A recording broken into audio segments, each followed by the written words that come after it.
Okay, so now that you've seen the front end and how the administrative works for the facility, here we're going to show you the back end and how powerful this asset library really is.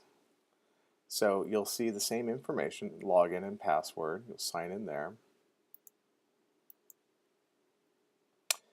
Here you'll have a company logo that we'll insert, but your home tab here shows you these are your users. These are all the nurses, the care facility people that are using their setup, and all the residents. You'll be able to log in and log out. And help. Help will be, you can access help during normal business hours.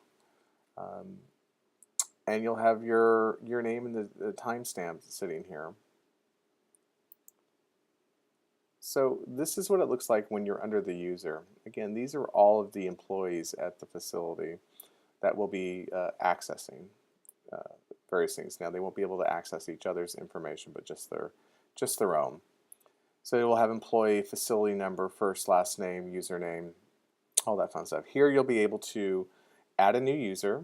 You'll be able to edit any current user, or you can delete any user that is no longer there. The track button will be able to show you the history of the employee that we select. Now we're in the residence mode. This is the same thing. You'll see all the residents that are signed up that have all that information. This is a same scenario. You can add a new resident, you can edit, you can delete. And the fun thing is, like, when you highlight, you'll be able to track this information. We'll talk a little bit more about that. When you track, you'll have an option to go into choose a question. These are all the custom questions to that residence that you just highlighted. So today, Julie, we just want to track how's Julie's well-being and how often is Julie exercising. You'll be able to put a date range in, and we've selected September 1st through October 31st, and you'll be able to track that information.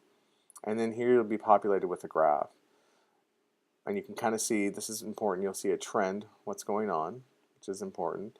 And if you like, you can generate a report. And you can also have that sent out to not only to the administrating, but also to the families as well.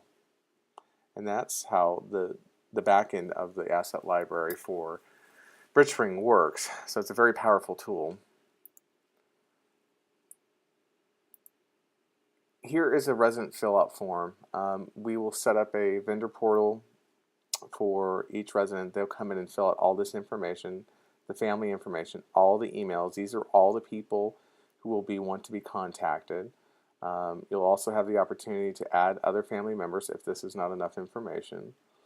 These are pre-qualified questions from the facility, and you'll just be able to click mark and check off the ones that you also want to have that information on. And these are additional questions that everybody in the family can input as well. So there might be very specific questions that may not be in part of the pre-qualified questions, but the family will be able to add those here too. And last, one of the things that we'll have is a HIP privacy authorization form. This will allow us, signing this off, will allow us to send you this information. And that's how that works.